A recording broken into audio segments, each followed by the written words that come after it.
এখানে যদি পরিমণিকে নিয়ে আসা হতো আমার মনে হয় টিকিট কেটেও এখানে জায়গা দিতে পারতেন না। তাহলে সারা জীবন ইসলামের পক্ষে লোক কম না বেশি? কম, একেবারে কম। রাসূল আকরাম সাল্লাল্লাহু আলাইহি সাল্লাম যখন কালেমার দাওয়াত দিলেন সীমিত আকারে মানুষ কালেমা কবুল করেছিল, অধিকাংশই করেননি। জোরে কোন ঠিক কিনা? এই সমস্ত ভালো কাজের লোক সাধারণত কমই হবে। কে বলেছেন?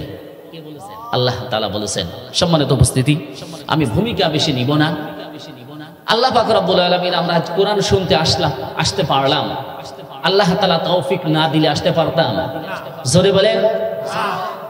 আল্লাহ তাআলা যদি ইচ্ছা করতেন আমাদেরকে, যে সমস্ত ভাইরা এই মাহফিলে না এসে অহেতুক দোকান পাটে এরকম ঘোরাফেরা করে, আছে না নাই? এরপরে দেখেন অনেক যুবক ভাইরা আছেন এই কোরআনুল কারীমে মাহফিলে না এসে পাবজি গেম খেলা করে, এরকম ঘষাঘষি করার লোক আছে না নাই?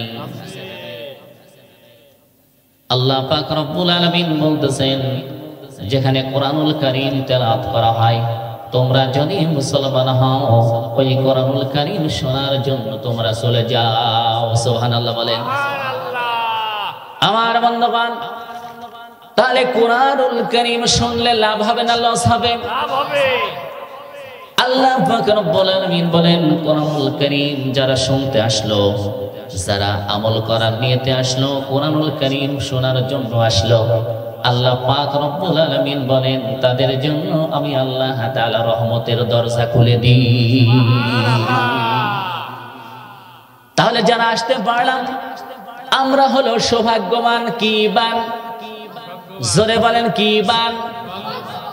আর যারা আসতে পারলো না তারা হতভাগ্য, হতভাগা, তাদের কপাল পুড়ে যাবে। কারণ কোরআনুল কারীমে বলেন কিয়ামতের মাঠে একটা নেকির কারণে মানুষ অস্থির হয়ে যাবে। জোরে বলুন মুসলমান, ঠিক কিনা? আল্লাহ তাআলা বলেছেন প্রত্যেক হরফে হরফে আল্লাহ তাআলা কোরআন শোনার জন্য 10টা নেকি আল্লাহ তাআলা লিখে দিবে। কয়টা লিখি? 10টা নেকি। এখানে আল্লাহ তাআলা শেষ করে নেই। বিশ্ব নবী হাদিসের মধ্যে বর্ণনা করেন, কোন ব্যক্তি যদি কোরআনুল কারীম শোনার জন্য, কোরআনুল কারীম পড়ার জন্য, আল্লাহকে খুশি করার জন্য কোরআনুল কারীম পড়ে, আমার আল্লাহ রাব্বুল আলামিন বলেন আমার বান্দার 700 গুণ পর্যন্ত এক একটা হরফের নেকি দান করি। সুবহানাল্লাহ বলবেন না? আমার বন্ধুগণ, তাহলে কোরআনুল কারীম যতক্ষণ পর্যন্ত শুনবেন ততক্ষণ পর্যন্ত সওয়াব দেবে কে? জোরে বলেন, আর জোরে।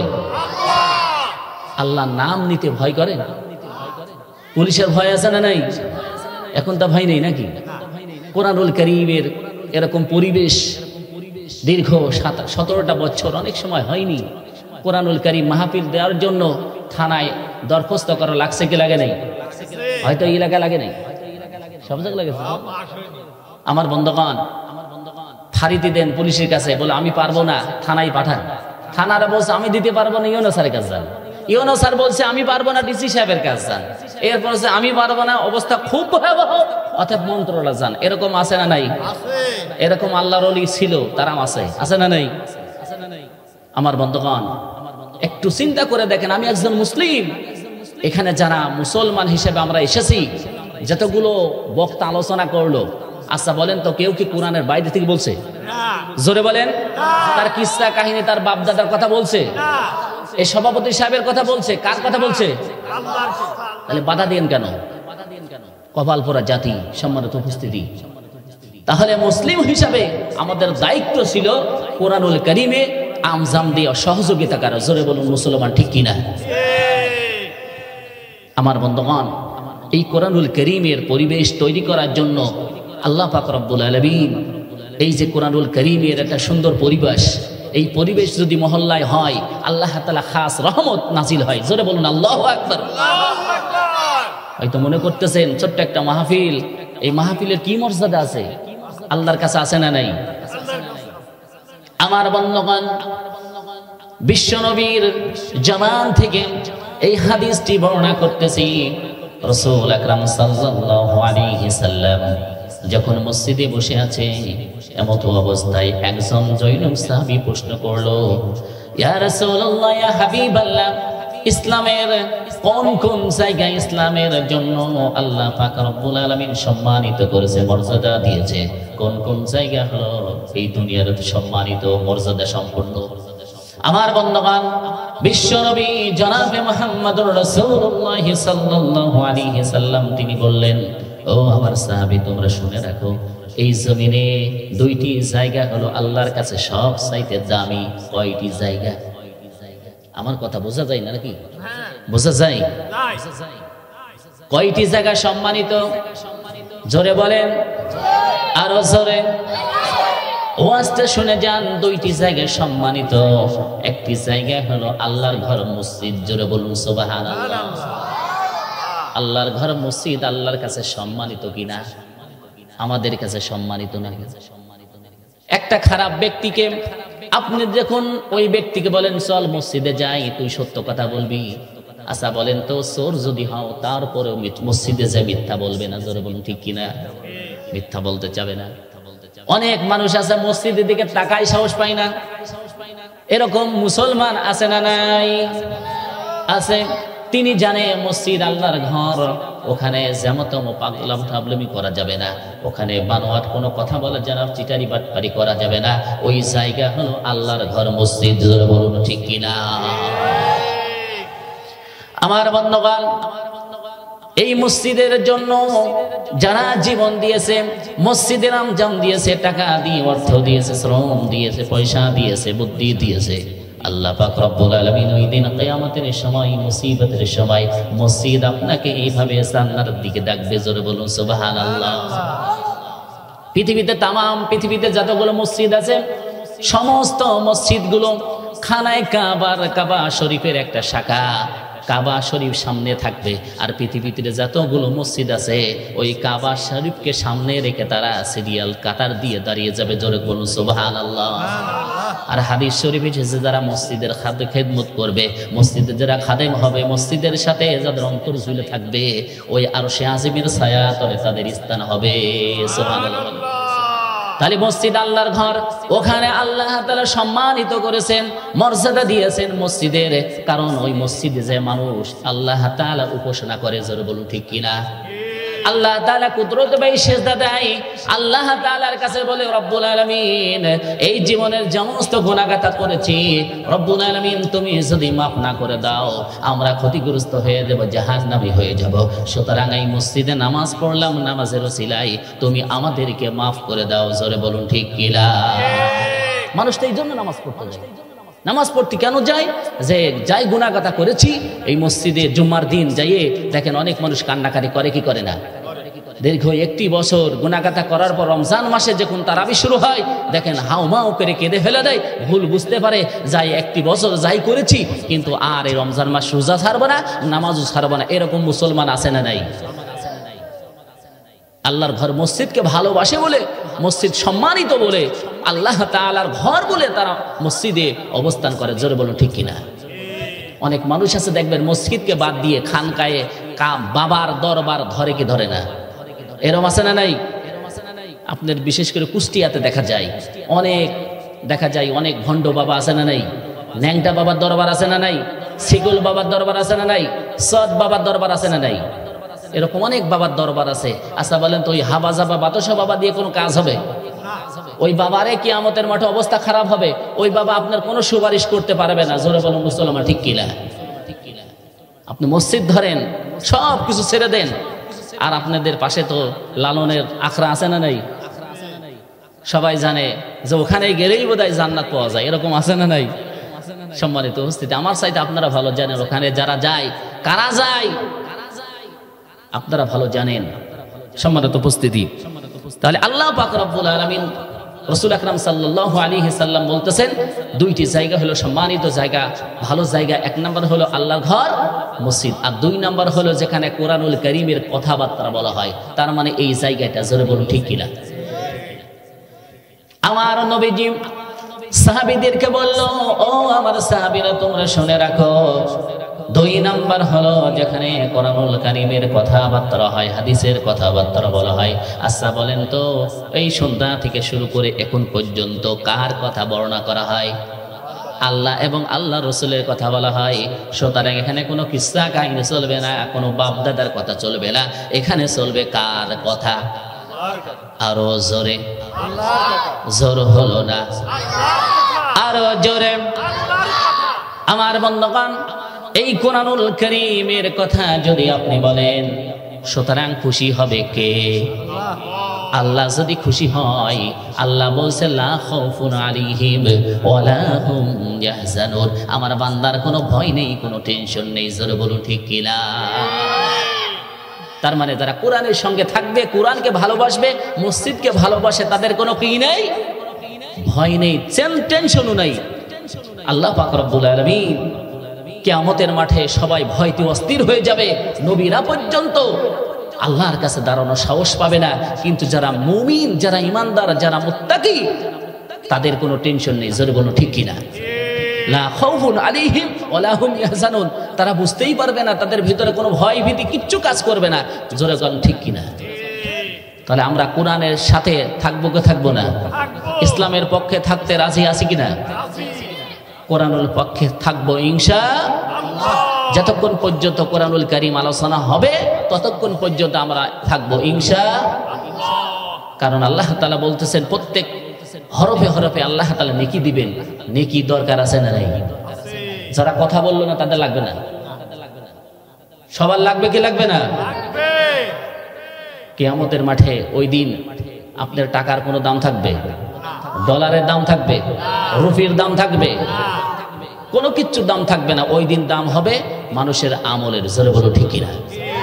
যার ঈমান আমল ভালো থাকবে, আল্লাহ পাক রব্বুল আলামিন ওই দিন তাদেরকে সম্মানিত করবে। জোরে বলুন মুসলমান ঠিক কিনা? আমার বন্ধুগণ, তাহলে আমরা কি শুনতে এসেছি? কোরআনুল কারীম শুনতে এসেছি। কি শুনতে এসেছি? কোরআনুল কারীম শুনতে এসেছি।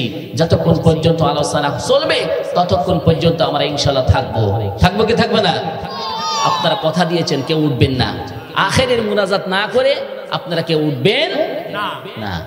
সব হয়েছে, শেষে যদি একটু মিষ্টি মুখ না করেন, খাওয়ার পূর্ণতা থাকে বলেন? যতক্ষণ পর্যন্ত আলোচনা সব শুনলেন। এই এলাকাতে কৃষি কাজ করে না?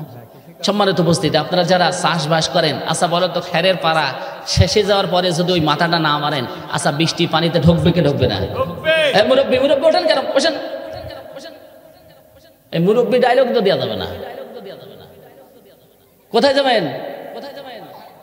আচ্ছা ঠিক আছে, আল্লাহু আকবার বলেন। একটা হাত তুলে দেখান তো, একটু হাত তোলান তো, একটু নাড়া দেন, হাত নাড়া দেন, হাত নাড়া দেন, হাত নাড়া দেন।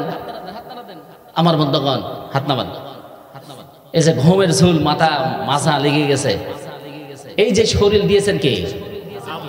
আপনি যদি 4 দিন অসুস্থ থাকতেন, হসপিটালে বেঁচে থাকতেন, আল্লাহ তাআলা ইচ্ছা করলে রাখতে পারতেন কি পারতেন না? জোরে বলেন। যারা সুস্থ আছেন তারা বলি আলহামদুলিল্লাহ। আমার বন্ধুগণ, সুস্থতা বিশাল একটা নিয়ামত। এই নিয়ামত যে পেয়েছে, আল্লাহ পাক রব্বুল আলামিন প্রশংসা করবে আলহামদুলিল্লাহ। সুম্মা লা তুসআলুন্না ইয়াওমা ইযিন আনিন নাঈম। আল্লাহ তাআলা বলেন নাঈম শব্দটা নিয়ামতের বহুবচন নাঈম। যারা নিয়ামত পেয়েছে, আল্লাহ তাআলা প্রশংসা করবে। জোরে কোন সুবহানাল্লাহ। আমার বন্ধুগণ, তাহলে কোরআনুল কারীম আমরা শুনতে এসেছি। এই কোরআনুল কারীম যদি আমার পক্ষে যায় অথবা বিপক্ষে যায়, কষ্ট পাবেন। যদি বিপক্ষে চলে যায়, আমি সুদ খাই, যদি কোরআনুল কারীম সুদের বিপক্ষে কথা বলে, কষ্ট পাবেন না চলে যাবেন? জোরে বলেন। চলে যাওয়া যাবে না, কারণ কোরআনুল কারীম এসেছে মানুষদেরকে ভালো করার জন্য। জোরে বল ঠিক কিনা? হুদাল লিন-নাস ওয়া বাইয়িনাতিন মিনাল হুদা ওয়াল ফুরকান। এই কোরআনুল কারীম কেন আসলো? আল্লাহ তাআলা সুন্দরভাবে বলছেন, এই মানুষকে আমি হেদায়েতের পথ দেখার জন্য এসেছি। জোরে বলো ঠিক কিনা? আমার বন্ধুগণ, আপনি কোরআনকে প্রশ্ন করুন, ও কোরআন তোর বাড়ি কোথায়? তুমি কোথা থেকে এসেছো? সঙ্গে সঙ্গে কোরআনুল কারীমের উত্তর দিবে। কোরআনুল কারীম বলবে ফি লাওহিম মাহফুজ। জোরে বলি আল্লাহু আকবার।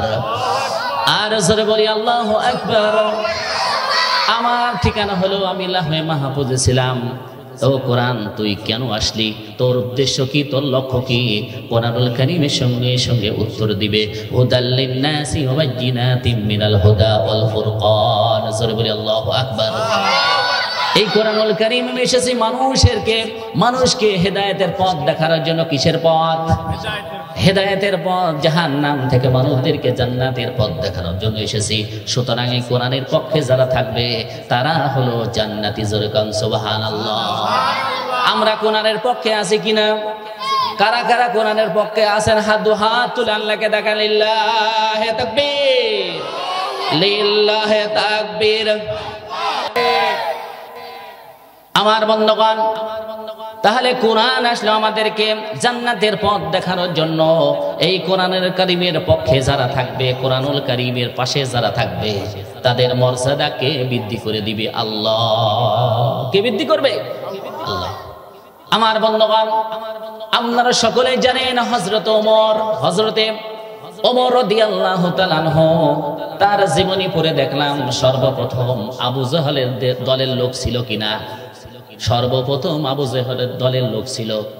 আমার বন্ধুগণ, বিশ্ব নবী দোয়া করেছিল, রব্বুল আলামিন হয় আবু জাহলকে আমাদের দলে ফিরিয়ে দাও, হয়তো অথবা হযরতে ওমরকে ফিরিয়ে দাও।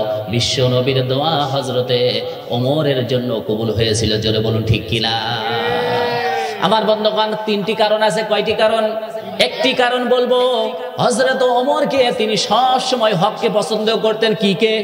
হককে পছন্দ করতেন। যারা সাদাকে সাদা বলে না, যারা কালোকে কালো বলে না, যারা রাতের অন্ধকারের জিনিস দিনের আলোর মতো পরিষ্কার করে দেয়, যারা দিনের কাজ রাতে করে। আমার বন্ধুগণ, অন্যায়ভাবে ন্যায় বিচার করে না, হককে হক বলে না, সাদাকে সাদা বলে না, কালোকে কালো বলে না, মানুষকে কিচ্ছু মনে করে না। আল্লাহ পাক রব্বুল আলামিন বলেন তার মধ্যে কোনো মনুষ্যত্ব নাই। জোরে বলুন ঠিক কিনা? হযরত ওমরের মধ্যে মনুষ্যত্ব ছিল কিনা? যেটা হক তিনি পছন্দ করতেন। এবং হযরত ওমর রাদিয়াল্লাহু তাআলা আনহুর চরিত্র ছিল খুবই সুন্দর। জোরে বলুন আল্লাহু আকবার। দেখেন, আবু জাহেলের চরিত্র কোন বেশি ভালো ছিল না? আমরা অনেকে বলি, আমরা স্লোগান দিই, হুজুরের চামড়া তুলে নেব আমরা। এরকম দলের লোক আছে না নাই? আমরাই। আমার বন্ধুগণ, কুমারখালী থেকে আসতেছি, একদিন হঠাৎ করে দেখি বিশাল বড় মিছিলের সামনে বড় বড় নেতারা স্লোগান দিচ্ছে, হুজুরের চামড়া তুলে নেব আমরা। আচ্ছা বলেন তো, তারা এখন বর্তমানে বাংলাদেশে আছে না নাই? তারা বলেছিল খেলা হবে। কি হবে? আমার বলেন কি হবে? তারা কি আছে? খেলবো কার সঙ্গে? তারা নাই। কষ্ট পাচ্ছেন ভাই? আলোচনা শেষ করে দেব? চলবে সারা রাত ধরে? কারা কারা সারা রাত ধরে আলোচনা শুনবে? হাত তুলে দেখান। লিল্লাহে তাকবীর। হাত নামান। আল্লাহ তাআলা হাতকে কবুল করে সকল বলি আমিন। সারা রাত ধরে আপনারা থাকবেন, আমি থাকবো না ইনশাআল্লাহ। আপনারা থাকবেন? আমার বন্ধুগণ, আপনারা আমার মহব্বতে নাই, কোরআনের মহব্বতে এসেছেন। জোরে বলুন ঠিক কিনা? আমার হাতে কি বলেন তো? এই কোরআনের সাথে থাকার কারণে মর্যাদা আল্লাহর কাছে বাড়বে না কমবে? দেখেন, এই কোরআনুল কারীম পড়ার জন্য একটা রেহেল দরকার আছে না নাই? এই কোরআনুল কারীমের সাথে যে রেহেলটা, এর মর্যাদা কে বৃদ্ধি করেছেন? কিসের কারণে? কোরআনুল কারীমে ওসিলায় এই কাঠের মর্যাদা আল্লাহর কাছে বেড়ে গেছে। জোর বল ঠিক কিনা? আচ্ছা বলেন তো, আমি কিসের পর বসে আছি? আচ্ছা, এখান তো এর মর্যাদা বাড়ি নাই। কেন বাড়ি নাই? কারণ ওই কোরআনুল কারীমের সংস্পর্শ না লাগার কারণে এই কাঠের মর্যাদা আল্লাহর কাছে বাড়ে নাই। জোরে বলুন ঠিক কিনা? তাই কোরআনের সাথে থাকা দরকার আছে না নাই? সারা রাত ধরে কোরআন শুনবে ইনশাআল্লাহ। এই কোরআনুল কারীমের কাছে যত কাছে থাকবেন, আল্লাহ তাআলা তত দ্রুত আপনাকে নাজাত দিবে। তার মানে এই কোরআনের পথ জান্নাতের পথ। জোরে বলুন ঠিক কিনা? এই কোরআনুল কারীমের পথ হকের পথ, কোরআনুল কারীমের পথ নবীদের পথ, কোরআনুল কারীমের পথ ইসলামের পথ। জোরে বলুন মুসলমান ঠিক কিনা? তাহলে আমরা এই কোরআনের সাথে থাকবো ইনশাআল্লাহ। এই কোরআনুল কারীম যদি আমার বিপক্ষে কথা বলে, তাহলে মন খারাপ করে হুজুরকে বকা দিয়ে চলে যাবো নাকি? বকা দেওয়া যাবে? আল উলামা ওয়ারাসাতুল আম্বিয়া। আল্লাহ তাআলা, আল্লাহ নবীজি বলতেছেন, যাদের নবীদের পরেই ওয়ারিশ করা হয়েছে তারা হলো নাইবে রাসূল। জোরে বলুন ঠিক কিনা? নাইবে রাসূল হলো তারা যারা বিশ্বনবীর কথাগুলো মানুষের কাছে বর্ণনা করে। জোরে বলুন ঠিক কিনা? ইন্নাল্লাহা ইয়াখশাল্লাহু মিন ইবাদিহিল উলামা। আসমান এবং জমিনের উপরে একমাত্র শুধুমাত্র আলেমরাই আল্লাহকে বেশি ভয় করে। জোরে বলুন মুসলমান ঠিক কিনা? সুতরাং আলেমকে ভালোবাসলেই আল্লাহ তাআলা খুশি হয়ে যায়। জোরে বলুন ঠিক কিনা? নবীদের ভালোবাসলে যেমন আল্লাহ তাআলা খুশি হয়ে যায়, আর আলেমদের যদি আপনি ভালোবাসেন নবী তো আর পাবেন না। নবীদের যেমন ভালোবাসতো সাহাবী আজমাইনরা, তেমনি ভাবে আমরা যদি আলেমদেরকে মর্যাদা দিই, আলেমকে ভালোবাসি, আলেমদেরকে কিছু হাদিয়া দিই, এই হাদিয়া দেওয়া হলো নবীর হাদেওয়া দেওয়া সমান। জোরে বলুন মুসলমান ঠিক কিনা? আমার বন্ধুগণ দেখেন, মসজিদে যায় দেখবেন অনেক সময় একটা নতুন গাছে লাউ ধরেছে, হুজুরকে নিয়ে বলি হুজুর এই লাউটা দিয়ে আপনি লাউটা বাড়ি নিয়ে যান, এরকম বলে মুসলমান ঠিক কিনা? কেন? হুজুরকে ভালোবাসে, মর্যাদা দেয়। কারণ কিয়ামতের মাঠে যাদের হাসর হবে এই আলেমদের সঙ্গে, তারা হবে জান্নাতি। জোরে কান সুবহানাল্লাহ। আমার চাচা অত্যন্ত ভালো মানুষ, আজকের মানে সুনাম ধন্য যোগ্যতা সম্পন্ন সভাপতিকে আমরা পেয়েছি। জোরে বলুন আল্লাহু আকবার। অত্যন্ত ভালো মানুষ, আমার সাথে থাকে, অনেক সময় দেখি খুব মর্যাদা, খুব মহব্বত করে। আলেমদের দেখলে দূরে ছুটে চলে আসে, আলেমদের দেখলেই মহব্বত করে। এরকম মুসলমান আছে না নেই? আবার এমনও মুসলমান আছে হুজুরের চামড়া তুলে নেব আমরা, আছে না নেই? আমার বন্ধুগণ, আপনি আলেমদেরকে মহব্বত করে ভালোবাসেন, কিন্তু নবীদের বদদুয়া নিবেন না, আলেমদের বদদুয়া নিবেন না। আল্লাহ তাআলা আরশ কেঁপে যাবে। জোরে বলুন ঠিক কিনা? আপনার কপাল পড়ে যাবে। সুতরাং নবীদের সঙ্গে বিয়াদবি করবেন না, আলেমদের সঙ্গে বিয়াদবি করবেন না। সম্মানিত উপস্থিতি, যে কথা বলতেছিলাম, হযরত ওমর রাদিয়াল্লাহু তাআলা আনহু হেদায়েত পাওয়ার এক নম্বর কারণ হলো তিনি সাদাকে সাদা বলতেন, কালোকে কালো বলতেন, হক তিনি পছন্দ করতেন। জোরে বলুন ঠিক কিনা? বিশ্বনবীর চরিত্র দেখার পরে সবাই আশ্চর্য হয়ে গেল যে এ কোনো সাধারণ মানুষ হতে পারে না, সুতরাং অবশ্যই এটা আল্লাহর পক্ষ থেকে তিনি নবী এবং রাসূল। জোরে বলুন সুবহানাল্লাহ। আমার বন্ধুগণ, ছোট্ট কাহিনী বলি। দেখেন, বিশ্বনবী যখন হিজরত করে মদিনায় চলে যাবে, তখন বিশ্বনবীর কাছে বহু টাকা পয়সা কাফেরদের ছিল কি ছিল না? অনেক সম্পদ ছিল। বিশ্বনবী ইচ্ছা করলে এই সম্পদগুলো সব কিছু নিয়ে মক্কায় চলে যেতে, মদিনায় চলে যেতে পারতেন কি পারতেন না? যেমন কত নেতা আমার বাংলার জমিনে এসেছে, তারা সব কিছু টাকা ব্যাংকে সব কিছু নিয়ে পালিয়ে গেছে। জোরে বলুন ঠিক কিনা? আপনার চরিত্র ওখানেই প্রমাণিত হবে। বিশ্বনবী সব সম্পদ হযরত আলীর কাছে রেখে গেলেন, আর আলীকে বললেন, ও আমার আলী, তুমি এই সম্পদগুলো রেখে দাও এবং আগামীকাল সকালবেলা সবার সম্পদ ন্যায়ভাবে সঠিকভাবে বন্টন করে দিবে। জোরে কান সুবহানাল্লাহ। আর মদিনার পরে যাওয়ার পরে আমার সঙ্গে দেখা করবে। জোরে কান সুবহানাল্লাহ। হযরত আলী রাদিয়াল্লাহু তাআলা চিন্তা করলো, যেহেতু বিশ্বনবী আমার বলেছে মদিনায় অমুক জায়গা দেখা করতে, সুতরাং আমার মৃত্যু হবে না। জোরে বলুন ঠিক কিনা? হযরত আলী রাদিয়াল্লাহু তাআলা পরের দিন সকালবেলা, লম্বা কাহিনী ছোট্ট করে বলতেছি, সবার সম্পদ সঠিকভাবে যেভাবে বিশ্বনবী বলেছিল ওই রকম ভাবে প্রত্যেকের সম্পদ বন্টন করে দিয়েছেন। জোরে বলুন ঠিক কিনা? ইচ্ছা করলে সম্পদগুলো সব নিয়ে যেতে পারতেন, কিন্তু কিচ্ছু নেয়নি। তিনি হলো রাহমাতাল লিল আলামিন, ওমা আরসালনাকা ইল্লা রাহমাতাল লিল আলামিন। তিনি তাম বিশ্ববাসীর জন্য রহমত। জোরে বলুন সুবহানাল্লাহ। তাহলে এমন একটা নবী আমরা পেয়েছি যে নবীর চরিত্র ব্যাপারে আল্লাহ তাআলা বলেছেন, পবিত্র কোরআনুল কারীম যেমন সঠিক সত্য, আমার নবীর পবিত্র চরিত্র হলো এরকম সত্য। জোরে বলুন সুবহানাল্লাহ। কিন্তু আমরা অনেক নেতা বলি যে অমুক ভাইয়ের চরিত্র ফুলের মতো পবিত্র, এরকম বলে কি বলে না? কিন্তু আমরা জানি অমুক ভাইয়ের চরিত্র গাঁজা খায় 5 ওয়াক্ত। জোরে বলুন ঠিক কিনা? যারা গাঁজা খায়, কষ্ট পেয়েছেন ভাই? আপনার এখানে তো গাঁজা খান না, খান নাকি? গাঁজা খায় লালন একাডেমিতে, গাঁজা খায় লালন, ওখানে যারা যায় তারা গাঁজা খায়। সম্মানিত উপস্থিতি, এই যে বিড়ি সিগারেট গাঁজা যারা খান, আচ্ছা বলেন তো এই খাবারটা কি পবিত্র? জোরে বলেন। জান্নাতের মধ্যে যে ব্যক্তিরা সর্বপ্রথম প্রবেশ করবে, আল্লাহ তাআলা তাদের জন্য একটা আপ্যায়নের ব্যবস্থা করবে। তাদের জন্য আল্লাহ তাআলা জান্নাতের মধ্যে মাছের কলিজা ভুনা দেবে। জোরে বলুন আল্লাহু আকবার। আপনি প্রশ্ন করতে পারেন, কত সুন্দর খাবার থাকার পরেও আল্লাহ পাক রব্বুল আলামিন সর্বপ্রথম জান্নাতের মধ্যে এই মাছের ভুনা, কলিজা ভুনা কেন দিবে? তাদের সুস্বাদুর খাদ্য এত সুন্দর টেক্সট হবে যে দুনিয়ার যে আপনার মাছের যে কলিজা ভুনা আর জান্নাতের মধ্যে কলিজা ভুনা কি এক হবে বলেন ভাই? সেই খাবারটা হবে পবিত্র এবং সুন্দর সুস্বাদের। সুতরাং জান্নাতে সর্বপ্রথম আমরা যাব, আমরা সর্বপ্রথম জান্নাতের মধ্যে মাছের কলিজা ভুনা খাবো ইনশাআল্লাহ। কারা কারা জান্নাতে যাবে দুহাত তুলে আল্লাহকে দেখেন। লিল্লাহে তাকবীর, লিল্লাহে তাকবীর, লিল্লাহে তাকবীর। আল কোরআনের আলো, আল হাদিসের আলো, আমার নেতা তোমার নেতা, লিল্লাহে তাকবীর। আল্লাহ তাআলা হাতকে কবুল করে সকল বলি আমিন। আমার ভাইরা, আমার দাদু ভাইরা জান্নাতে যাওয়ার জন্য অস্থির হয়ে যাচ্ছে, জোরে করেন সুবহানাল্লাহ। জান্নাতে যাওয়া একেবারে সহজ একটা আমল বলবো জান্নাতে এর চাইতে জান্নাতে যাওয়ার সহজ পথ আমার মনে হয় আমি পাইনি।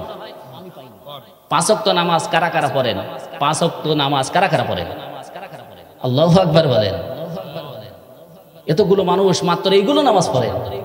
5 ওয়াক্ত নামাজের পরে আয়াতুল কুরসি পড়বেন। কি পড়বেন? কোরআনুল কারীমে আয়াতুল কুরসি। 5 ওয়াক্ত নামাজ, ফরজ নামাজ পরে আয়াতুল কুরসি পড়বেন।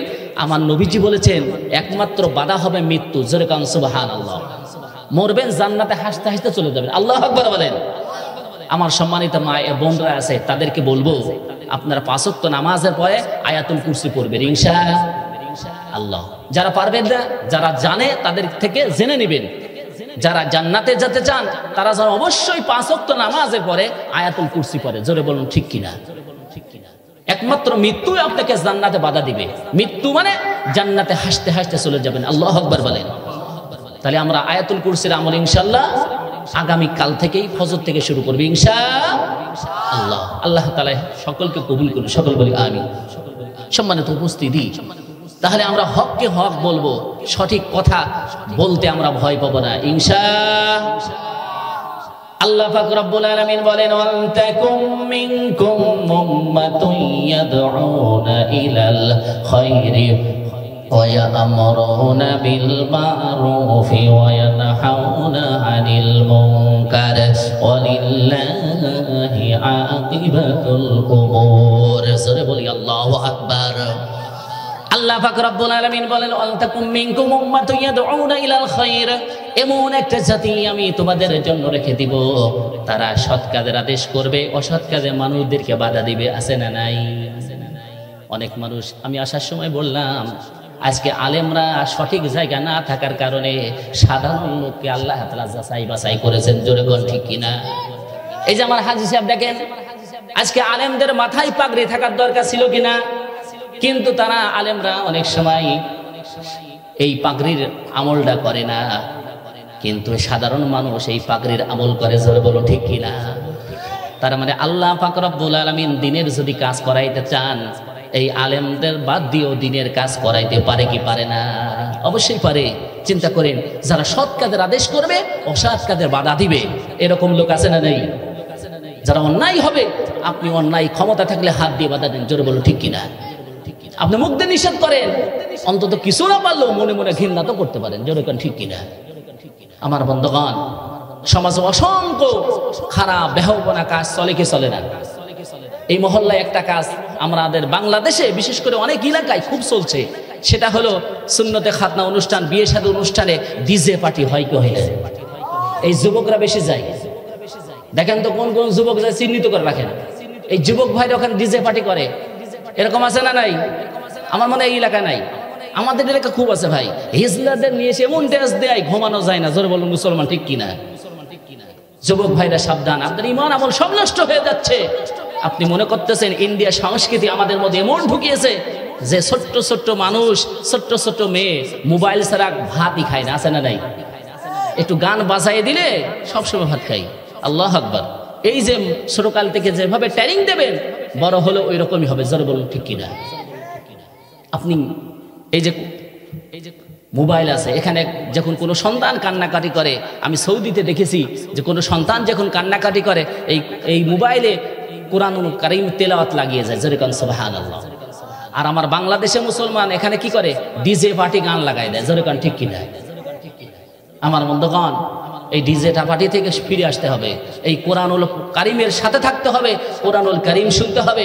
আপনার মৃত্যুর আগ মুহূর্তে ফেরেশতা এসে বলবে, আল্লাহু আকবার বলবে, ইন্নাল্লাযীনা ক্বালু রাব্বুনাল্লাহু থুম্মা ইসতাকামু তাতানাজ্জালু আলাইহিমুল মালাইকা আল্লা তাখাফু ওয়া লা তাহজানু ওয়া আবশিরু বিল জান্নাতিল লাতী কুনতুম তুআদুন। জোরে বলি আল্লাহু আকবার। আমার আল্লাহ রাব্বুল আলামিন বলেন, ইন্নাল্লাযীনা ক্বালু রাব্বুনাল্লাহু সুম্মা ইসতাকামু, যারা বলে আমাদের মালিক হলো আল্লাহ। কে আমাদের? আমাদের সৃষ্টিকর্তা কে? তারা বলে আমাদের রব হলো আল্লাহ। ইন্নাল্লাযীনা ক্বালু রাব্বুনাল্লাহু সুম্মা ইসতাকামু তাতানাজ্জালু আলাইহিমুল মালায়েকা, যারা ইসলামের পক্ষে থাকবে, অটল হয়ে থাকবে, আল্লাহ পাক রব্বুল আলামিন বলছে তারা মৃত্যুবরণ করার আগ মুহূর্তে তাদের কাছে আমি আল্লাহ তাআলা ফেরেশতা পাঠাবো। জোরে বলুন ঠিক কিনা? আল্লাহ বলছে ফেরেশতা পাঠাবো। এই কথা কি সত্য না মিথ্যা? আল্লাহর কথা কি মিথ্যা হতে পারে? জোরে বলেন। আল্লাহর কথা মিথ্যা হতে পারে না। সুতরাং আল্লাহ বলছে যারা ঈমানদার হবে, যারা মুত্তাকি হবে, যারা মুমিন হবে, মৃত্যুর আগ মুহূর্তে শিহরে এসে হাজী সাহেব যদি ইন্তিকাল করার আগ মুহূর্তে ফেরেশতারা চারদিকে আসে, তাদের জন্য আল্লাহর কাছে দোয়া করবে। জোরে বলুন সুবহানাল্লাহ। আর কানে কানে এসে জান্নাত থেকে আতর নিয়ে আসবে। চাচা, জান্নাত থেকে আতর সুগন্ধ নিয়ে আসবে এবং তারা তাকে ঢুকাই দিবে, জান্নাতি ঘ্রাণ পাবে। জোরে বলুন সুবহানাল্লাহ। তাহলে এর আগে তো আমাদের কষ্ট করা লাগবে কি লাগবে না?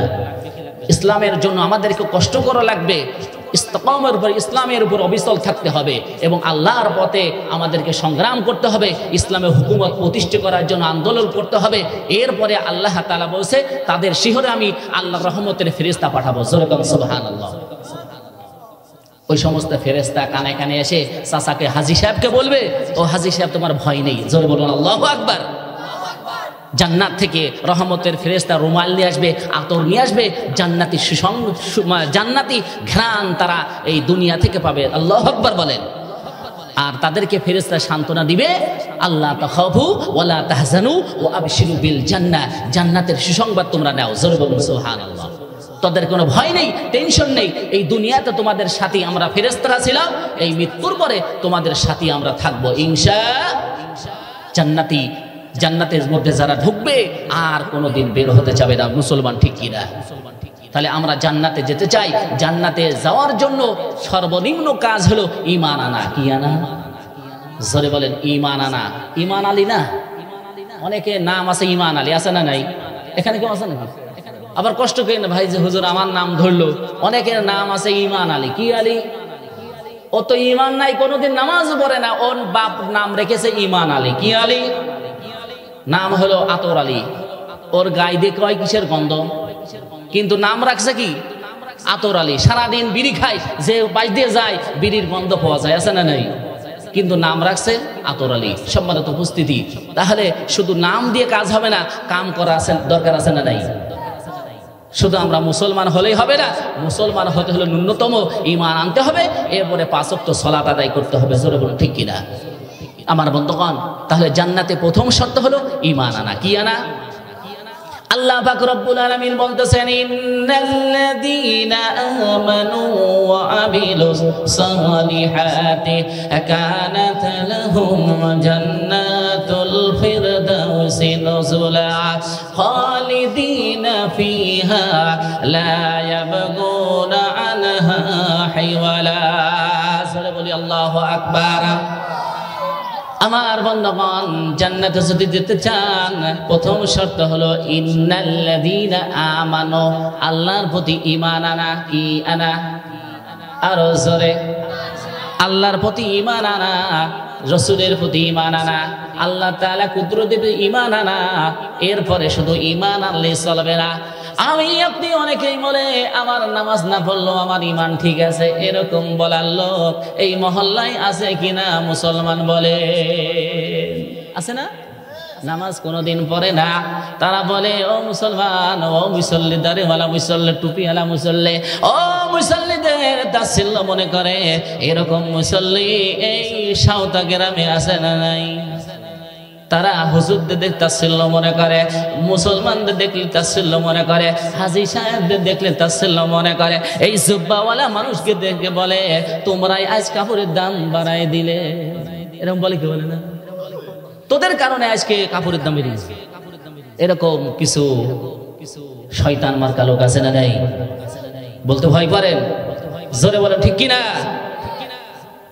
এরকম শয়তান মার্কা এরকম আল্লাহর ওলি এই এলাকায় আছে, আমি জানি সব এলাকায় আছে। হুজুরদের দেখলে চুলকারি বেজে দেয়, একটু জোরে গেলে হুজুর মনে করে ও হুজুর দাওয়াত পাইছে মনে হয়, আর যদি আসতে যায় বলে হুজুর কি খাওয়া খেয়েছে হাঁটতে পারে না।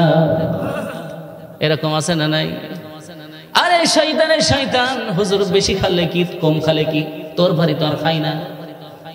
আমার বন্ধুগণ, এই হুজুরদের যারা ভালোবাসে, যারা ভালোবেসে খাওয়ায়, মহব্বত করে খাওয়ায়, তারা চিন্তা করে হুজুরদের যদি ভালোবেসে খাওয়ায় কাল কিয়ামতের মাঠে ওই হুজুরদের সাথে আমি জান্নাতে চলে যাব।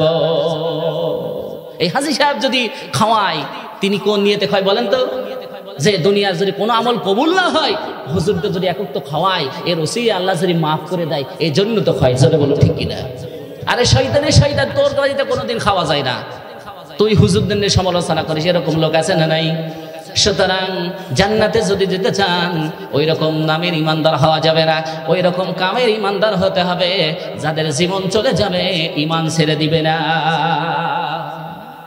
আমার বন্ধুগণ, আল্লাহ পাক রব্বুল আলামিন যখন কোন ব্যক্তির মধ্যে ঈমানের জজবে এসে যায়, জীবন চলে যাবে, ঈমান ছেড়বে না।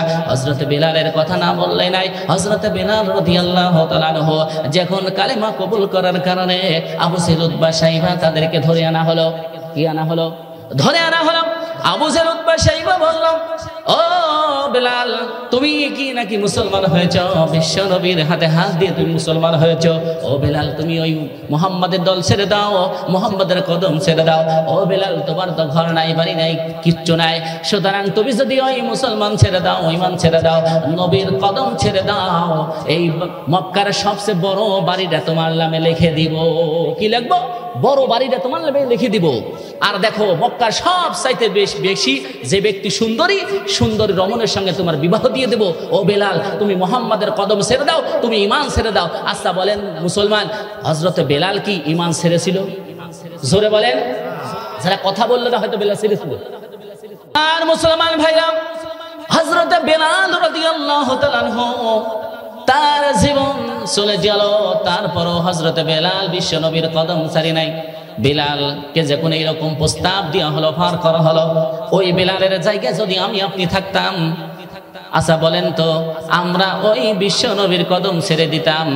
আমার নামে যদি একটা কুষ্টিয়া সব চাইতে মজনু সাহেবের একটা বাড়ি আছে এইরকম 12 তলা, ওই 12 তলা মজনু সাহেব যদি বলে, ও গোলাম রব্বানি, তুমি ঈমান ছেড়ে দাও, মুসলমান ছেড়ে দাও, আমার পক্ষে গুণ সাফাই করো, তুমি খ্রিস্টান হয়ে যাও, এই যে 7 তলা 10 তলা বাড়ি, 8 তলা বাড়ি, এই বাড়ি তোমার নামে লিখে দিব, সঙ্গে সঙ্গে আমার মনে হয় বহু লোক রাজি হয়ে যাবে। জোরে বলুন ঠিক কিনা?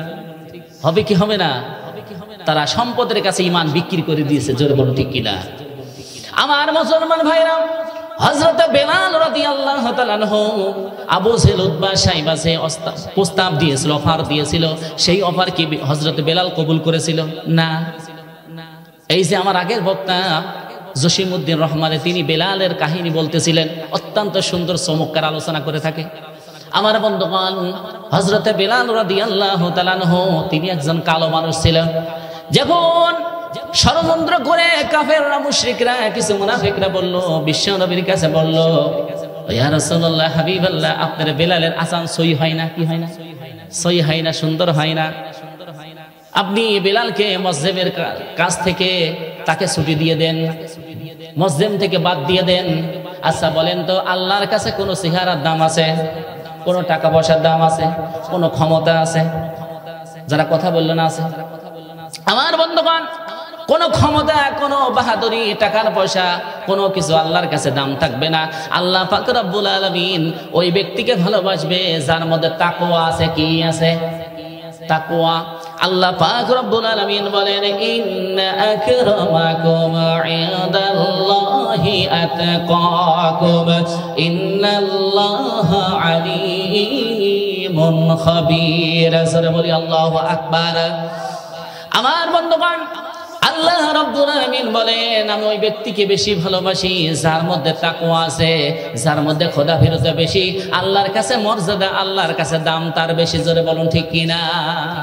আল্লাহ তাআলা কণ্ঠ দেখে না, দেখে কে? কলিজার।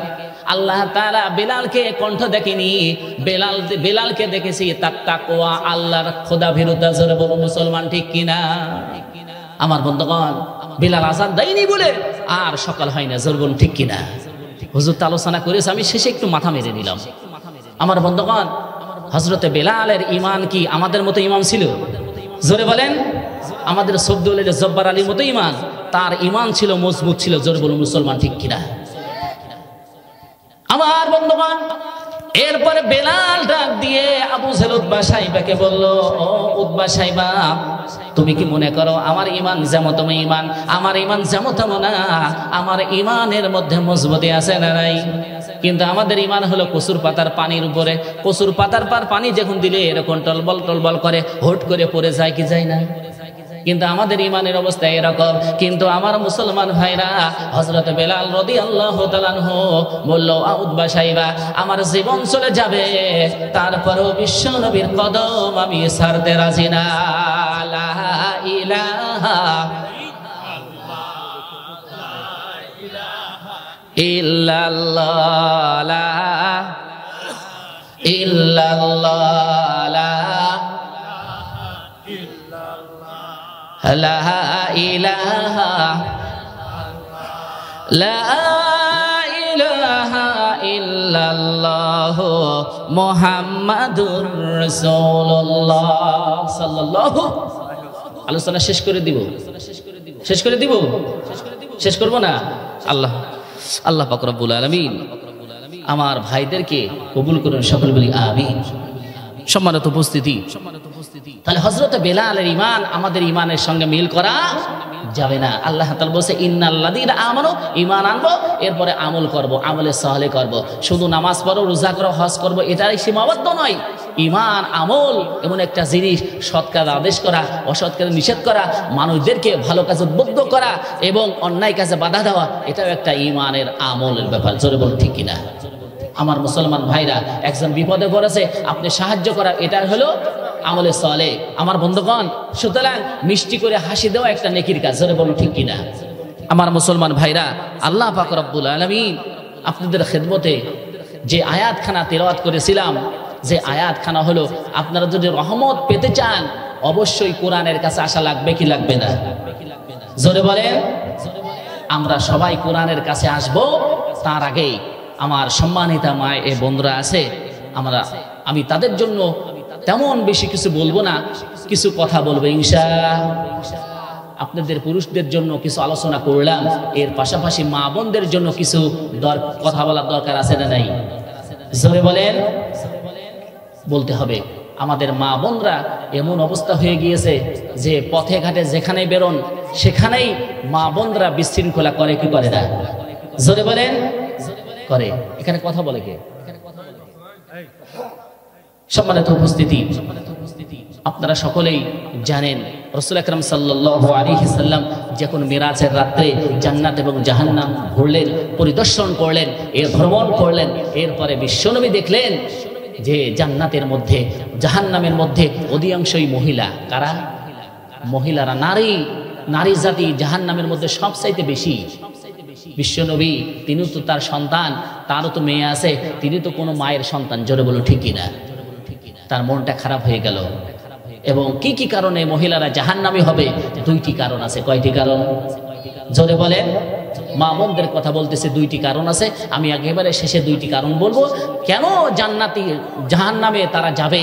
এই জাহান্নামে চারটি কারণের মধ্যে কোনো ব্যক্তি যদি জান্নাতে যেতে চায় অবশ্যই চারটি কাজ করতে হবে। কয়টি কাজ? চারটি কাজ করলে জান্নাতি, আর দুইটি কাজ করলে জাহান্নামী। ওয়াজ হবে 6টি বিষয়ের উপর। কয়টি বিষয়ের উপরে? 6টি বিষয় হবে। চারটি কাজ করলে জান্নাতি, আর দুইটি কাজ করলে জাহান্নামের আগুন থেকে আপনি কি করবেন? জাহান্নামে আপনি অবধারিত হয়ে যাবেন। সুতরাং জান্নাতে যাওয়ার জন্য চারটি কাজ আমাদের করতেই হবে ইনশাআল্লাহ। সম্মানিত উপস্থিতি, আপনাদের খেদমতে রাসূল আকরাম সাল্লাল্লাহু আলাইহি সাল্লামের হাদিস থেকে একটি হাদিস তেলাওয়াত করেছি। রাসূল আকরাম সাল্লাল্লাহু আলাইহি সাল্লামের কাছে যখন তার একজন স্ত্রী বললেন, ইয়া রাসূলুল্লাহ হাবিবাল্লাহ, আমাদের প্রাণপ্রিয় স্বামী, আপনি সবার যতগুলো স্ত্রী আছে সমস্ত স্ত্রীদের মধ্য থেকে আপনি কাকে ভালোবাসেন, কাকে ভালোবাসেন, এরকম প্রশ্ন করলেন। রাসূল আকরাম সাল্লাল্লাহু আলাইহি সাল্লাম যখন হাসতেন তার দাঁতটা সুন্দরকে ঝিকিমিকি করত এবং জান্নাতি যে হাসি, আল্লাহ পাক রব্বুল আলামিন সূর্যের কিরণ আল্লাহ তাআলা নবী বিশ্ব নবীর রাহমাতাল লিল আলামিনের হাসির কাছে ফেল হয়ে যেত। জোরে কান সুবহানাল্লাহ। আমার বন্ধুগণ, তখন বিশ্ব নবী বলল, ও আমার স্ত্রীগণ, আমি ওই ব্যক্তিকে, ওই স্ত্রীকে বেশি ভালোবাসি যার হাতখানা সব চাইতে বেশি লম্বা। জোরে কান সুবহানাল্লাহ। আমার বন্ধুগণ, তখন স্ত্রীদের মধ্যে থেকে হাত মাপা প্রতিযোগিতা শুরু হয়ে গেল। আচ্ছা বলেন তো, রাসূল কি এই হাতের কথা বলছেন না দানের হাতের কথা বলছেন? জোরে বলেন। দানের হাতের কথা বলছেন। কেন বলছেন? যে আমার যতগুলো সাহাবী আছে সবার চাইতে বেশি সম্পদ ব্যয় করেছে খাদিজাতুল কুবরা। জোরে কান সুবহানাল্লাহ। খাদিজা সবচেয়ে বিশ্ব নবীর জন্য সম্পদ ব্যয় বেশি করেছেন। জোরে বলুন আল্লাহু আকবার। আমার বন্ধুগণ, আয়েশা সিদ্দিকা রাদিয়াল্লাহু তাআলা আনহার কথা কেন বললেন না? বিশ্ব নবী যখন ছোট্ট স্ত্রী হযরত আয়েশা সিদ্দিকা রাদিয়াল্লাহু তাআলা আনহা তার ওর উপরে যখন ঘুমিয়ে আছে, একটু রেস্ট করছেন দুপুর বেলায়, এমত অবস্থায় হযরতে আয়েশা সিদ্দিকা রাদিয়াল্লাহু তাআলা আনহা বলতেছেন, ইয়া রাসূলুল্লাহ হাবিবাল্লাহ, আপনার অসংখ্য সাহাবী আছে, সাহাবীদের মধ্যে আপনি কাকে বেশি ভালোবাসেন? আল্লাহ কাকে সবচেয়ে বেশি ভালোবাসে? কার মর্যাদা আল্লাহর কাছে কত বেশি আপনি কি জানেন? বিশ্ব নবী বলল, আয়েশা রে, তুমি এমন একটা প্রশ্ন করলে, আল্লাহর কাছে সব চাইতে বেশি মর্যাদা সম্পন্ন সাহাবী হলো আমার ওমর। কে? আমার ওমর। আয়েশা সিদ্দিকা রাদিয়াল্লাহু তাআলা মনটা কালো হয়ে গেলেন, মানে চেহারাটা কালো হয়ে গেলেন। তিনি ভাবছিলেন আমার পিতা আবু বকরের কথা বলবে। জোরে কান সুবহানাল্লাহ। আমার বন্ধুগণ, হযরত ওমরের কথা কেন বললেন? যখন ওমর রাদিয়াল্লাহু তাআলা মুসলমান হলেন, সর্বপ্রথম মক্কার প্রান্ত থেকে বিশ্বনবী নারে তাকবীর ভরে ধ্বনি দিয়েছিলেন, লিল্লাহি তাকবীর ধ্বনি দিয়েছিলেন। যেদিন ওমর মুসলমান হলো, সেই দিন বিশ্বনবীকে বলল, ইয়া রাসূলুল্লাহ ইয়া হাবিবাল্লাহ, ইসলাম যেমন সত্য, আপনি যেমন সত্য নবী, কোরআনুল কারীম যেমন সত্য, আল্লাহ যেমন আছে, সুতরাং এই মক্কা মদিনায় কাউকে আমি ভয় করি না, আমি কাউকে পরোয়া করি না। আপনি যদি আমার সাথে থাকেন, আমি এই মক্কার সমস্ত কাফেরদেরকে প্রতিহত করব। জোরে কান সুবহানাল্লাহ। একদিকে আবু বকর, একদিকে ওমর, বাজে বিশ্বনবী রাহমাতাল লিল আলামিন, তিনি নারে তাকবীর বলে যখন, লিল্লাহি তাকবীর বলে যখন স্লোগান দিলেন, সমস্ত কাফেররা অস্থির হয়ে গেল, পেরেশানির মধ্যে পড়ে গেল। ও আবু জাহল উতবা শাইবা চিন্তা মনে করলো, তাদের কপালে ভাঁজ পড়ে গেল, আজ যদি ওমর ইসলাম কবুল করে ফেলা দেয়, তাহলে আমরা মুসলমানের উপরে ছড়ি ঘোরাতে পারবো না। জোরে বলুন ঠিক কিনা? আর তাম পৃথিবীর মুসলমানরা যদি এক হয়, ওই ইহুদি খ্রিস্টানরা, ওই শয়তানের বাচ্চারা কেউ কি মুসলমানের পক্ষে থাকবে? মুসলমানের উপরে চোখ গরম করতে পারবে না। কোন দাদা বাবুরা আমাদের চোখ গরম করতে পারবে না। জোরে বলুন মুসলমান ঠিক কিনা? আমার বন্ধুগণ, আজ তাম পৃথিবীর মুসলমান যদি এক হতো, নারে তাকবীর যদি বলতো, আমার মনে হয় ওই রকম বাম দাম, ওই রকম দাদা বাড়ি, ওরা কোনো কথা বলে সাহস পেত না। মুসলমান ঠিক কিনা? সম্মানিত উপস্থিতি, তাহলে আমরা ঐক্যবদ্ধ হতে হবে। মুসলমান নারে তাকবীর, লিল্লাহি আকবার। আমাদের নবীর কিতাব আমরা ছেড়ে দেওয়ার কারণে আমরা যেখানেই মুসলমান সেখানে মার খাই। জোরে বলুন ঠিক কিনা? আজ ফিলিস্তিনি মুসলমান মার খায়, সৌদি আরব চুপচাপ করে বসে থাকে, মুনাফিক। আমার বন্ধুগণ, আজ যদি বাংলার জমিনে কোনো মুসলমানের রক্ত রঞ্জিত হয়, আমার মনে হয় বাংলার জমিনে তাওহীদে মুসলমান কোনোদিন বসে থাকবে না। জোরে বলুন মুসলমান ঠিক কিনা? গাজওয়াতুল হিন্দ, এমন একটা যুদ্ধের কথা রাসূল বলেছেন, যে যুদ্ধে যারা অংশগ্রহণ করবে তারা বদরে উহুদের মর্যাদা পাবে। জোরে বলুন সুবহানাল্লাহ। সেই যুদ্ধ আমাদের সামনে অবস্থান করতেছে, আমরা সেই যুদ্ধের দিকে যাচ্ছি। হিন্দুস্তানে একটা যুদ্ধ হবে, হিন্দুদের বিপক্ষে একটা বিশাল যুদ্ধ হবে, মুসলমানরা বিজয় লাভ করবে। জোরে বলুন আল্লাহু আকবার। সেই যুদ্ধ আমরা অংশগ্রহণ করব ইনশাআল্লাহ। আল্লাহ পাক রব্বুল আলামিন সেই যুদ্ধে অংশগ্রহণ তৌফিক দান করে, সকলে বলি আমিন। সম্মানিত উপস্থিতি, আপনাদের কথা বলতেছিলাম, মা বোনদের কথা বলতেছিলাম। সর্বপ্রথম আমরা মা বোনদের জন্য সর্বপ্রথম মেসেজ হলো, আপনারা পর্দা করবেন। কি করবেন? পর্দা করবেন। আজ জানালা দরজার পর্দা আছে, মা বোনদের পর্দাই নেই, আছে না নাই? আমি মাঝে সাথে আমার একটা বন্ধু পান্টির বাজারে, একজন বন্ধুর ইসের দোকান আছে, আপনার কাপড় চোপড়ের দোকান আছে, ওখানে সময় অনেক আগে দেখছিলাম তারা সর্বপ্রথম 3 পিস বিক্রি করতো। কি পিস? 3 পিস। আবার কিছুদিন পরে দেখলাম 2 পিস। কি পিস? 2 পিস। এরপর আবার দেখলাম 1 পিস। কি ব্যাপার? প্রথম 3 পিস, এরপরে 2 পিস, এরপরে 1 পিস, 2 দিন পরে নেই পিস। এটা হবে কি হবে না? তার মানে মুসলমানের মায়েরা বোনেরা আজকে উলঙ্গ অবস্থায়, জোরে বলুন ঠিক কিনা? আমার বন্ধুগণ, আপনি যখন নামাজ পড়ে, নামাজে যদি কোনো অংশ দেখা দেয়, নামাজ কি হয়? জোরে বলেন, নামাজ হয় না। আজ মুসলমানরা শয়তান, মানে সন্তানগুলো আজকে মা বোনরা আজকে ইহুদি খ্রিস্টানদের মতো হয়ে গেছে, জোরে বলুন ঠিক কিনা? তাহলে মা বোনরাদেরকে বলবো, আপনারা স্বামীর খেদমত করবেন, পর্দা করবেন। শুধু জানালায় দরজায় পর্দা দিবেন না, আপনার শরীরটাও ঢাকবেন, জোরে বলুন ঠিক কিনা? প্রথম জাহান্নামের কারণ হলো আপনি পর্দা না করার কারণ। কি কারণ? পর্দা না করার কারণ। যদি আপনি পর্দা করেন তাহলে আপনি জান্নাতি মানুষ, জোরে বলুন সুবহানাল্লাহ। আপনি জান্নাতি রমণী, আয়েশা সিদ্দিকা রাদিয়াল্লাহু তাআলা আনহা উত্তরসূরি। আপনি যারা পর্দা করবে, যারা স্বামীর খেদমত করবে, যারা 5 ওয়াক্ত নামাজ পড়ে, রমজান মাসে রোজা রাখবে, তাদের সাথে আয়েশা সিদ্দিকা রাদিয়াল্লাহু তাআলা আনহার সাথে জান্নাতি থাকবে, জোরে বলুন সুবহানাল্লাহ। আপনাদের মর্যাদা জান্নাতে সবচাইতে বেশি সহজ, মা বোনদের জান্নাতে যাওয়ার সবচাইতে বেশি সহজ। আল্লাহু আকবার বলেন। কিন্তু রাসূল কি দেখে আসলেন? বললেন সবচাইতে বেশি জাহান্নামী হলো মা বোনরা। সুতরাং মা বোনরা সাবধান হয়ে যান। সর্বপ্রথম যে আপনার দায়িত্ব হলো পর্দা করা। পর্দা করা নফল, সুন্নত নাকি ফরজ? পর্দা করা কি? পর্দা করা আমার আপনার জন্য, মা বোনদের জন্য ফরজ। সুতরাং আপনারা যারা মা বোনরা আছি তাদেরকে উদারত আহ্বান জানাবো, অনুরোধ করব যে আপনারা পর্দা করবেন, পর্দা না করে বাহিরে বেরোবেন না, যেরকম ঠিক কিনা? আর এরপরে 2 নাম্বার কথা হলো স্বামীর খেদমত করবেন। কার খেদমত করবেন? স্বামীর খেদমত করেন। এরকম এখন বর্তমানে স্বামীর খেদমত করা মহিলা খুবই কম, জোরে বলুন ঠিক কিনা? আপনি স্বামীকে বলবেন, স্ত্রী হিসাবে আপনি স্বামী স্ত্রীকে বলবেন, দেখবেন উল্টা করে আপনাকে বুঝাই দিবে, জোরে বলুন ঠিক কিনা? আমার বন্ধুগণ, কিন্তু স্বামী স্ত্রী সংসার জীবনে এরকম ভুল দুটি হতে পারে কি পারে না? জোরে বলেন। রাসূলের জীবনেই তো হয়েছে। হযরত আলী রাদিয়াল্লাহু তাআলা আনহু এবং ফাতেমা, তাদের সঙ্গে ঝগড়া হয়েছে। এই হাদিসটি বলেই আলোচনা শেষ দিকে চলে যাব। ঝগড়া হয়েছে। আমাদের দাম্পত্য জীবনে এরকম ভুল ত্রুটি হয় কি হয় না হাজী সাহেব? এরকম হয়। তখন ফাতেমা রাগ করে তার বাপের বাড়ি চলে গেছে। আচ্ছা বলেন তো, বাপের বাড়িকে মুহাম্মদুর রাসূলুল্লাহ তিনি পিতা, তার বাড়ি চলে এসেছে। আচ্ছা বলেন তো, আপনি যদি খাঁটি পিতা হন, আপনি যদি সঠিক পিতা হন, দায়িত্বশীল পিতা হন, আপনার মেয়ে যদি ঝগড়া করে আপনার বাড়িতে চলে আসে, আপনি চেহারা দেখলেই বুঝতে পারবেন, জোরে বলুন ঠিক কিনা? আমার বন্ধুগণ, এরপরে বিশ্ব নবী ফাতেমাকে ডেকে বলো, ফাতেমা তুমি কি আলীর সঙ্গে ঝগড়া করে এসেছো? ফাতেমা কথা বলে না, কারণ যেমন কন্যা তেমন তার পিতা, আর তেমন তার জামাই, জোরে বলুন ঠিক কিনা? আমার ভাইরা, সুতরাং বিশ্ব নবী ফাতেমাকে দেখে বলো, ফাতেমা তুমি কি আলীর সঙ্গে ঝগড়া করে এসেছো? এই কথা বলার সঙ্গে সঙ্গে ফাতেমা বলল, হ্যাঁ, তোমার জামার সঙ্গে আমার একটু মনোমালিন্য হয়েছে। সঙ্গে সঙ্গে বিশ্ব নবী মুখটা ঘুরিয়ে নিলেন, জোরে বলুন সুবহানাল্লাহ। মুখটা ঘুরিয়ে নিলেন। আবার কিছুক্ষণ পরে আবার ফাতেমা ডেকে বলে, ইয়া রাসূলুল্লাহ, হাবিবাল্লাহ, আমার আব্বা, আমি আলীর সঙ্গে কিছু মনোমালিন্য হয়েছে, আমি আপনার বাড়িতে থাকবো, এরকম শুধু অনুমতি চাইলেন।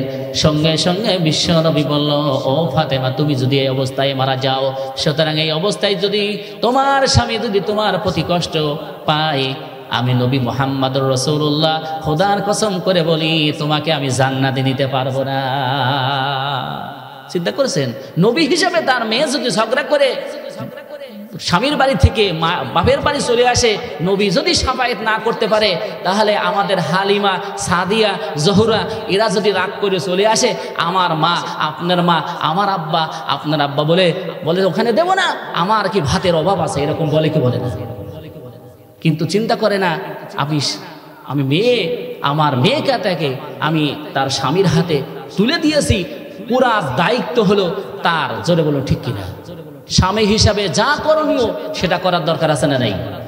আপনার স্ত্রী যদি নামাজ পড়ে আপনি মারতে পারবেন কিনা? অবশ্যই মারতে পারবেন। ইসলাম আপনাকে অনুমতি দেয়, শাসন করার এখতিয়ার ইসলাম আপনাকে অনুমতি দেয়। জোরে করে আল্লাহু আকবার। মারতে পারবেন, তবে বাট কিছু শর্ত আছে। সেই শর্ত হলো আপনি মারতে পারবেন, আপনার এতটুকু আঙুলে অনুযায়ী আপনাকে একটা মিসাকের মতো লাঠি দিয়ে আপনাকে মারতে হবে। আচ্ছা বলেন তো, এতটুকু লাঠি দিয়ে কি মহিলা মানুষ মারা যায়? জোরে বলেন। আমার মনে হয় ব্যথা তো দূর কথা, আমরা কাতুকুতু লাগবে, এরকম কাতুকুতু লাগে। এতটুকু লাঠি, মিসাকের মতো লাঠি দিয়ে হাজির মারা যায় নাকি বলেন তো? কিছু আল্লাহর ওলি আছে, সকাল সন্ধ্যা বউ পিটানো লোক আছে না রে? কষ্ট বলেন ভাই, আল্লাহর ওলি এরকম আমাদের এলাকা আছে, হয়তো আপনাদের এলাকা নাই। সকাল সন্ধ্যা বউকে পিটাই, অনেক সময় অন্যায় পেলেও পিটাই, অন্যায় না পেলেও পিটাই, আছে না নাই? আবার তারাই মসজিদে যা বড় বড় কথা বলে, আছে না নেই? আমার বন্ধুগণ, 5 ওয়াক্ত নামাজ পড়ে এরকম লোক, বহু লোক আছে। আপনার স্ত্রীকে অন্যায়ভাবে প্রহার করবেন না, এটা আল্লাহ তাআলা নিষেধ করেছে। জোরে বলুন ঠিক কিনা? আমার বন্ধুগণ, স্ত্রী হিসাবে যেমন স্বামীর হক আছে, স্বামীর স্ত্রীর প্রতি হক আছে না নেই? আছে। আমার বন্ধুগণ, আপনি চিন্তা করে দেখছেন সারাদিন আপনার স্ত্রী কত কষ্ট করে, রান্না বান্না কত কি করে। তাদের যদি বেতন দিয়ে পুষতে হতো, আমার মনে হয় বাংলা জমিনে কোনো ব্যক্তি বউ পাইতো না। বউ পেতো?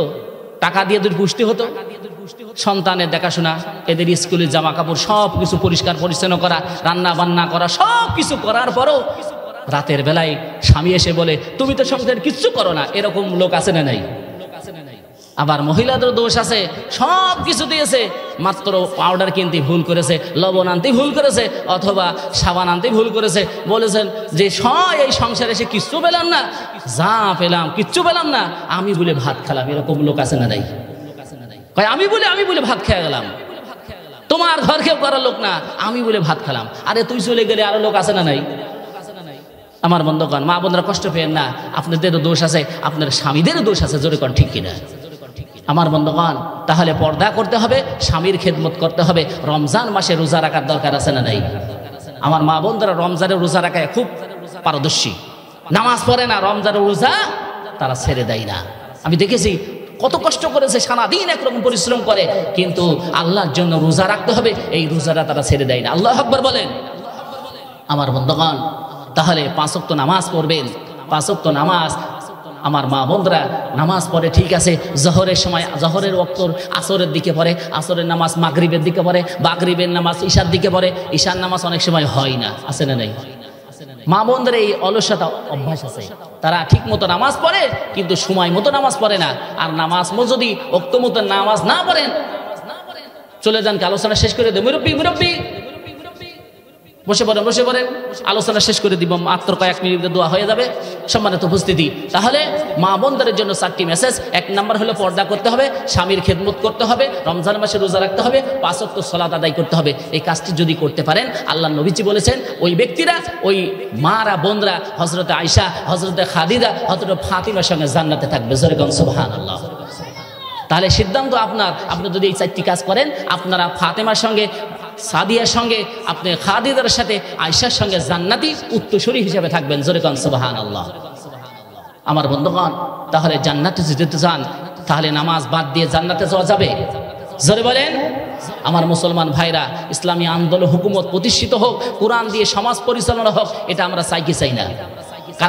কারা কারা চান? দুহাত তুলে আল্লাহকে দেখেন। লিল্লাহে তাকবীর, লিল্লাহে তাকবীর। আল কোরআনের আলো, আল হাদিসের আলো, আমার নেতা তোমার নেতা, লিল্লাহে তাকবীর। এই হাত নামান, আল্লাহ তাআলা হাতকে কবুল করুন, সকল বলি আমিন। সম্মানিত উপস্থিতি, আমি একেবারে শেষের দোয়ার দিকে চলে যাব, কিন্তু দোয়ার দিকে আগে আপনাদের কাছে আমি একটু আবদার করব। সেই আবদারকে আপনারা রাখবেন।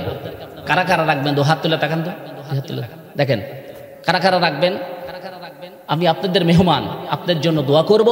আল্লাহ পাক রব্বুল আলামিন এই যে কোরআনুল কারীম শুনতে এসেছেন, কাল কিয়ামতের সময়, মুসিবতের সময় এই মাহফিলকে তুমি নাজাতের একটি ওসিলা বানিয়ে, সকল বলি আমিন। সম্মানিত উপস্থিতি, আপনাদের উদারত আহ্বান জানাবো। আচ্ছা বলে এই যে কোরআনুল কারীমের মাহফিল, এটা সুন্দর পরিবেশ, এরকম পরিবেশ, এটা ভালো কাজ না মন্দ কাজ? জোরে বলেন। এটা আমার আপনার জন্য একটা রহমত, আল্লাহ তাআলা খাস রহমত। এই মহল্লার প্রতি আল্লাহ পাক রব্বুল আলামিন হয়তো এর ওসিলায় আল্লাহ তাআলা এই মহল্লা থেকে বালা মুসিবত দূর করতে পারে কি পারে না হাজী সাহেব? পারে। এই কোরআনের ওসিলায় আল্লাহ তাআলা মাফ করতে পারে কি পারে না? এরকম সুন্দর পরিবেশ, এরকম সুন্দর পরিবেশ যদি আমরা চাই, তাহলে এর কোনো ব্যক্তি যদি কোনো সহযোগিতা করে এর সওয়াব পায় কি পায় না? জোরে বলেন। আমার নবীজি বলেছেন, কোনো ব্যক্তি ইসলামের জন্য, কোরআনের জন্য 1 টাকা দান করে, কয় টাকা? আমার বন্ধুগণ, কয় টাকা? আমার বন্ধুগণ, 1 টাকা যদি কোনো ব্যক্তি দান করে, আল্লাহ পাক রব্বুল আলামিন বলেন, ওয়াসারিউ ইলা মাগফিরাতিন মির রাব্বিকুম ওয়া জান্নাতিন আরদুহাস সামাওয়াতি ওয়াল আরদ উইদ্দাত লিল মুত্তাকিন। সরে বলি আল্লাহু আকবার। আমার বন্ধুগণ, যারা ক্ষমার দিকে আসো, জান্নাতের দিকে আসো, তোমাদের জন্য আমি একটা জান্নাত তৈরি করে রেখেছি। সেই জান্নাতটা হলো তোমাদের জন্য আসমান জমিন সমতুল্য। জোরে কাম সুবহানাল্লাহ। কোন ব্যক্তি যদি 1 টাকা দান করে, আল্লাহ পাক রব্বুল আলামিন ওই ব্যক্তির 10 টাকা বৃদ্ধি করে 700 গুণ পর্যন্ত বৃদ্ধি করে দিবে। জোরে কাম সুবহানাল্লাহ। জান্নাতের মধ্যে আপনার জন্য একটা রূপার ইট তৈরি হয়ে যাবে। আল্লাহু আকবার বলেন। একটা মসজিদ নির্মাণ হয়ে যাবে।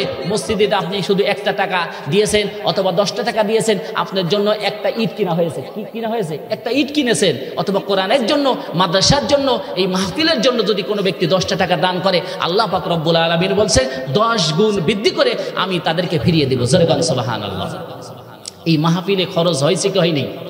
একটা খরচ হয়েছে। 10-এর লাঠি 1-এর বোঝা। আসলে পারিবারিক মাহফিলে কালেকশন করা উচিত না, তারপরও মানে কর্তৃপক্ষ বলেছেন যে 10-এর লাঠি 1-এর বোঝা। আপনারা যতটুকু সমর্থন আছে, আপনাদেরকে আমি সাফাসাফি করব না, আমি এরকম কালেকশন করতে পারি, কিন্তু কালেকশন করব না। এখানে পারিবারিক মাহফিল যেহেতু, এই জন্য বেশি সাফাসাফি করব না। কালেকশন করলে এই ছন্দ টন্দ গায়ে কালেকশন আমি করতে পারবো, ইনশাআল্লাহ কালেকশন করতে পারবো, কিন্তু এরকম ছন্দ টন্দ গায়ে না। কোরআনের মহব্বতে, কোরআনের ইজ্জতে, এই মাহফিলের সম্মানার্থে পকেটে হাত দেবেন, যা উঠবে সেটাই কোরআনের মাহফিলের জন্য দান করবেন। করবেন ইনশাআল্লাহ।